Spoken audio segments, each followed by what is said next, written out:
میں اس پراسرار داستان کی کوئی توجیح نہیں کر سکتا۔ یہ سب کیسے ہوا؟ کس لیے ہوا؟ میرے پاس ان سوالوں کا کوئی جواب نہیں۔ بس اتنا کہہ سکتا ہوں کہ یہ داستان ایک حقیقت ہے جس کا تعلق خاص میری ذات سے ہے۔ کبھی کبھی سوچتا ہوں کہ اگر میں اس وقت اس چھوٹی سی بات کی طرف توجہ کر لیتا جو کئی سال بعد میرے ذہن میں آئی تو یہ سب کچھ کتنا مختلف ہوتا۔ یقیناً 3 زندگیوں کے انجام قطعی مختلف ہوتے۔ واقعی یہ سب کچھ کتنا عجیب ہے۔ اس واقعے کو بیان کرنے کے لیے مجھے پیچھے 1914 کے موسم گرما کی طرف پلٹنا ہوگا۔ یہ جنگ شروع ہونے سے کچھ ہی عرصہ پہلے کی بات ہے، جب میں اپنے دوست نیل کارسلیک کے ساتھ اس کے آبائی گھر گیا۔ نیل میرے بہترین دوستوں میں سے تھا۔ میں اس کے بھائی ایلن سے واقف تھا، لیکن زیادہ نہیں۔ البتہ ان کی بہن سلویا سے میں پہلے کبھی نہیں ملا تھا۔ وہ عمر میں ایلن سے 2 سال اور نیل سے 3 سال چھوٹی تھی۔ جب نیل اور میں اسکول میں اکٹھے پڑھتے تھے تو اس زمانے میں 2 دفعہ ان کے گھر چھٹیاں گزارنے کا پروگرام بنا تھا، لیکن دونوں بار بات ارادے سے آگے نہ بڑھ سکی تھی۔ کوئی نہ کوئی رکاوٹ پیش آئی اور میں نہ جا سکا۔ میں 23 برس کا تھا جب پہلی بار نیل اور ایلن کا گھر دیکھا۔ نیل کی بہن سلویا کی منگنی حال ہی میں چارلز کرارلے نامی ایک شخص سے ہوئی تھی۔ نیل نے مجھے بتایا تھا کہ اگرچہ چارلز عمر میں سلویا سے کافی بڑا ہے، لیکن وہ ایک بااخلاق اور خوشحال آدمی ہے۔ مجھے یاد ہے کہ ہم شام کے تقریباً 7 بجے وہاں پہنچے تو گھر کے تمام افراد رات کے کھانے کے لیے تیار ہو رہے تھے۔ نیل مجھے اس کمرے میں لے گیا جو اس نے میرے لیے مخصوص کیا تھا۔ اس عمارت کا نام بیچ ورتھی تھا۔ یہ ایک خاصا بڑا اور بے ترتیب سا مکان تھا۔ پچھلی 3 صدیوں سے اس میں بہت سے اضافے ہوتے رہے تھے۔ اس کے مکین مرمت کی طرف سے بھی غافل نہ رہے تھے، لیکن اس کے باوجود بہت سا حصہ کھنڈر بن چکا تھا۔ یہ مکان کچھ عجیب ہی قسم کا تھا۔ جگہ جگہ اوپر جانے کے لیے سیڑھیاں بنائی گئی تھیں، کئی راہداریاں تھیں اور بے شمار کمرے۔ صاف اندازہ ہوتا تھا کہ اگر کوئی نیا مہمان اپنے کمرے کا راستہ بھول جائے تو رہنمائی کے بغیر اسے نہ پا سکے گا۔ مجھے یاد ہے نیل نے مجھ سے کہا تھا کہ وہ مجھے کھانے کے کمرے میں لے جانے کے لیے کچھ دیر بعد آئے گا، اور میں نے ہنستے ہوئے اس سے کہا تھا، اس گھر میں تو مجھے کچھ یوں محسوس ہو رہا ہے کہ کسی راہداری میں چلتے ہوئے بھوتوں سے آمنا سامنا ہو جائے گا۔ میری یہ بات سن کر وہ کچھ دیر خاموش رہا تھا، پھر رازداری کے انداز میں بولا تھا، اس گھر کے آسیب زدہ ہونے کے بارے میں بہت سی کہانیاں مشہور ہیں، لیکن خود میں نے یا گھر کے کسی اور فرد نے کبھی کوئی غیر معمولی بات نہیں دیکھی۔ نیل چلا گیا تو میں نے اپنا سامان کھول کر کھانے کا لباس پہنا اور دیوار پر لگے قد آدم آئینے کے سامنے کھڑے ہو کر اپنی ٹائی کی گرہ درست کرنے لگا۔ اس آئینے میں کمرے کی پچھلی دیوار کا عکس نظر آ رہا تھا۔ یہ ایک عام سی دیوار تھی۔ اگر کوئی خاص بات تھی تو صرف یہ کہ اس کے درمیان میں ایک دروازہ تھا۔ ٹائی کی گرہ درست کرتے ہوئے مجھے کچھ یوں محسوس ہوا کہ وہ دروازہ آہستہ آہستہ کھل رہا ہے۔ میں نہیں جانتا کہ میں نے اسی وقت پیچھے مڑ کر کیوں نہیں دیکھا تھا۔ بہرحال آئینے میں صاف نظر آ رہا تھا کہ دروازہ آہستہ آہستہ کھل رہا ہے، یہاں تک کہ وہ پورا کھل گیا اور اس میں سے ایک اور کمرہ دکھائی دینے لگا جو قدیم طرز کا بیڈ روم تھا۔ اس میں 2 پلنگ بچھے ہوئے تھے اور بستر بھی۔ غیر ارادی طور پر میں اس بیڈ روم کو غور سے دیکھنے لگا اور پھر فوراً ہی مجھے اپنا سانس رکتا ہوا محسوس ہوا۔ ایک خوفناک منظر میرے سامنے تھا۔ پلنگوں کے پاس فرش پر ایک نوجوان لڑکی پڑی تھی اور ایک آدمی اپنے دونوں ہاتھوں سے اس کا گلا گھونٹ رہا تھا۔ یہ منظر ایسا صاف تھا کہ میں اسے اپنا وہمہ قرار نہ دے سکتا تھا۔ جس کا گلا گھونٹا جا رہا تھا وہ سنہرے بالوں والی ایک خوبصورت لڑکی تھی جو اپنی جان بچانے کے لیے بری طرح ہاتھ پاؤں مار رہی تھی، لیکن مرد اس قدر طاقتور تھا کہ وہ بے بس ہو کر رہ گئی تھی۔ آدمی کی پشت آئینے کی جانب تھی اور آئینے میں صرف اس کی کمر، سر کا پچھلا حصہ اور ہاتھ نظر آ رہے تھے۔ اس کا چہرہ آئینے میں نظر نہیں آ رہا تھا، لیکن اتنا ضرور دکھائی دے رہا تھا کہ اس کے بائیں کان سے لے کر گردن کے نیچے تک زخم کا گہرا نشان ہے۔ میں محسوس کرتا ہوں یہ سب کچھ بیان کرنے میں کچھ وقت لگا، لیکن اس وقت یہ سب کچھ دیکھنے اور سمجھنے میں چند ثانیے ہی صرف ہوئے ہوں گے۔ میں فوراً پیچھے کی طرف مڑا تاکہ لڑکی کو مرد کے ظلم سے نجات دلاؤں، لیکن اس دیوار میں جس کا عکس آئینے میں نظر آ رہا تھا کوئی دروازہ نہ تھا۔ البتہ وکٹورین دور کی ایک بڑی چوبی الماری ضرور تھی۔ میں حیرت میں ڈوبا ہوا دوبارہ آئینے کی طرف مڑا اور میری حیرت میں مزید اضافہ ہو گیا جب میں نے دیکھا کہ اب آئینے میں بھی صرف اس الماری کا عکس نظر آ رہا ہے، کسی دروازے یا دوسرے کمرے کی ہلکی سی جھلک بھی نظر نہ آتی تھی۔ میں نے دونوں ہاتھوں سے آنکھیں ملی کہ کہیں میں سو تو نہیں رہا، لیکن صاف عالم بیداری تھا اور جو کچھ میں نے دیکھا وہ حقیقت تھی۔ اب میں دوبارہ الماری کی طرف گیا اور اسے باہر کی طرف کھینچنے لگا کہ شاید اس کے پیچھے کوئی دروازہ ہو، اور ٹھیک اس وقت نیل کمرے میں داخل ہوا اور مجھے اس مصروفیت میں دیکھ کر پوچھنے لگا، یہ تم کیا کر رہے ہو؟ میں نے اس کے اس سوال کو نظر انداز کرتے ہوئے پوچھا، جس جگہ یہ الماری رکھی ہے کیا یہاں دیوار میں کبھی کوئی دروازہ تھا؟ ہاں تھا تو، اس نے کہا، یہاں کبھی دروازہ تھا جو ساتھ والے کمرے میں کھلتا تھا۔ اس کمرے میں کون رہتا تھا؟ میں نے پوچھا۔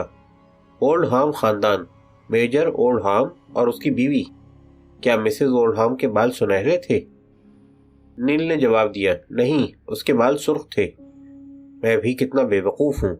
نیل کے اس جواب پر میں نے دل میں سوچا اور پھر اپنے خیالات پر قابو پایا اور نیل کے ساتھ کھانے کے کمرے میں چلا گیا۔ میں نے دل میں یہ طے کر لیا تھا کہ ضرور فریب نظر کا شکار ہوا ہوں۔ یہ میری بہن سلویا ہے۔ نیل نے اپنی بہن سے میرا تعارف کرایا اور میں ایک بار پھر حیرتوں کے سمندر میں ڈوب گیا۔ سلویا ہو بہو اس لڑکی جیسی تھی جسے میں نے آئینے میں قتل ہوتے دیکھا تھا۔ ذرا دیر بعد اس کے منگیتر سے میرا تعارف کرایا گیا۔ وہ ایک لمبا تڑنگا آدمی تھا جس کے بائیں کان سے لے کر گردن کے نیچے تک ایک زخم کا نشان تھا، اور یہ بھی وہی آدمی تھا جسے میں نے آئینے میں لڑکی کو قتل کرتے دیکھا تھا۔ سوچئے اگر آپ میری جگہ ہوتے تو کیا کرتے؟ یہ وہی لڑکی تھی جو ہلاک کی جا رہی تھی، اور یہ وہی آدمی تھا جو اس کا گلا گھونٹ رہا تھا۔ مزید یہ کہ 1 ماہ بعد ان کی شادی ہونے والی تھی۔ میں نے خیال کیا کہ شاید مستقبل کا کوئی منظر دیکھا تھا۔ ہو سکتا ہے سلویا اور اس کا شوہر ابھی اس گھر میں رہنے کے لیے آئے، انہیں وہی کمرہ دیا جائے اور پھر اس کمرے میں وہی سین دہرایا جائے جس کا میں مشاہدہ کر چکا ہوں۔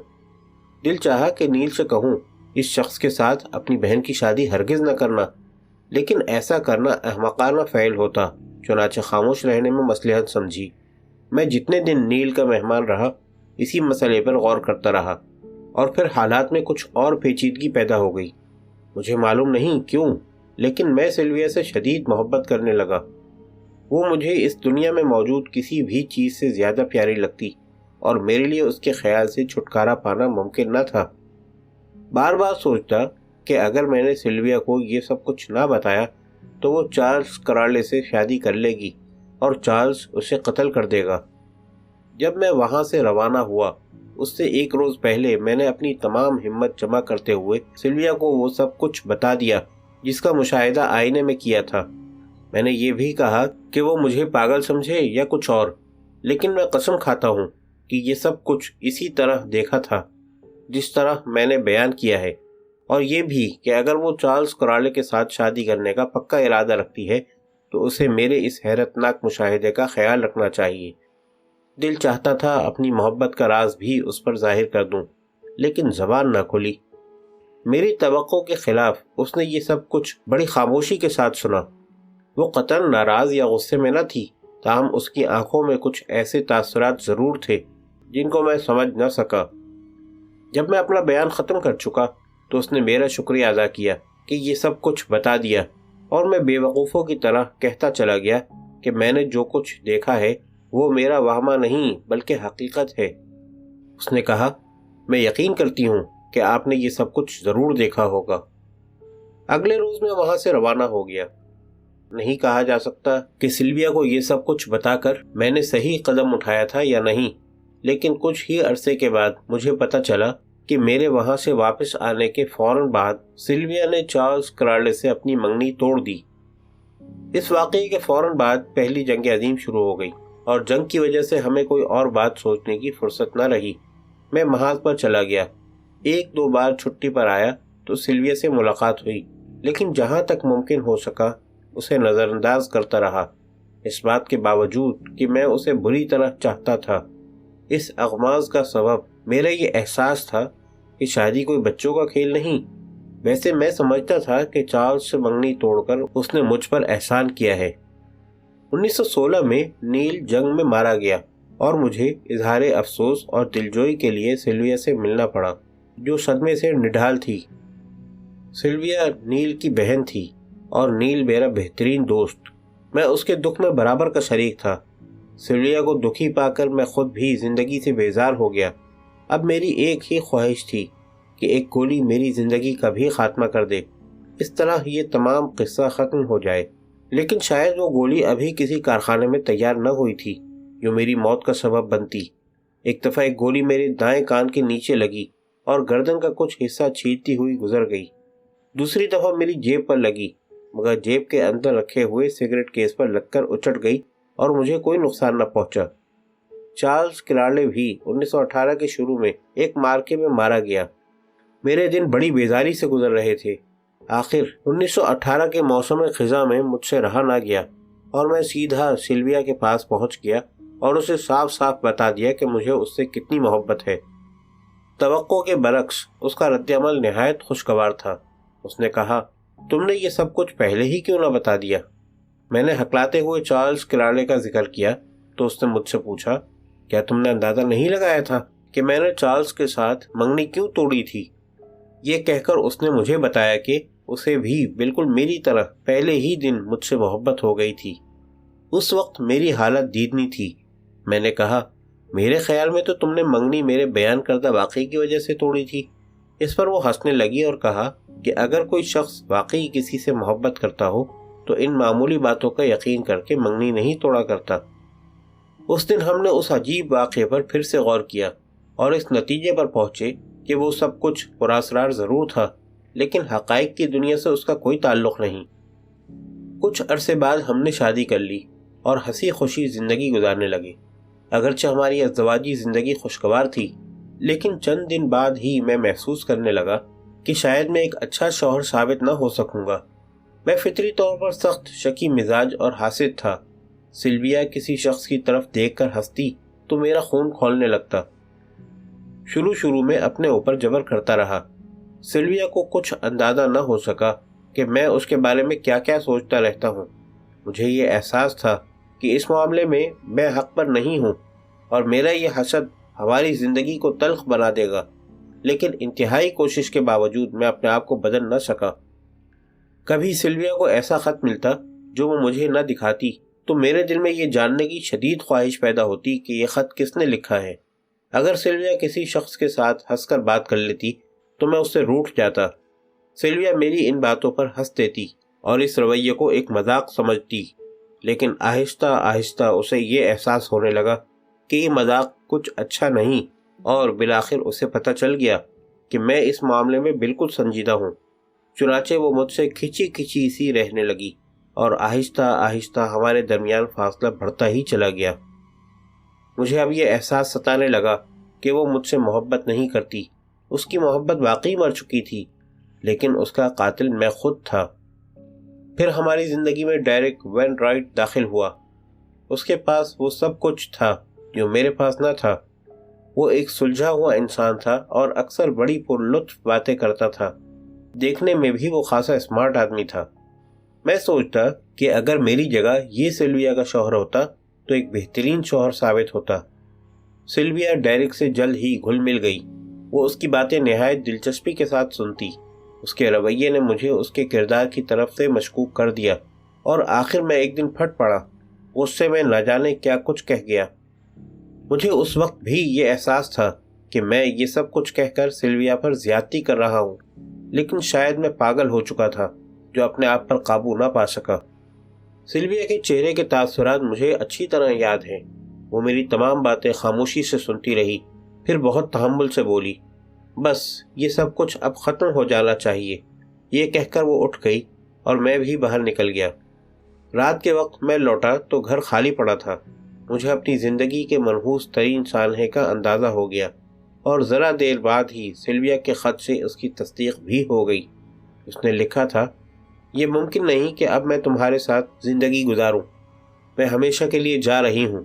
کچھ دن بیچ ورتھی رہوں گی اور پھر اس شخص کے پاس چلی جاؤں گی جو مجھ سے محبت کرتا ہے اور جسے میری ضرورت ہے۔ یہ خط پڑھ کر مجھے یقین ہو گیا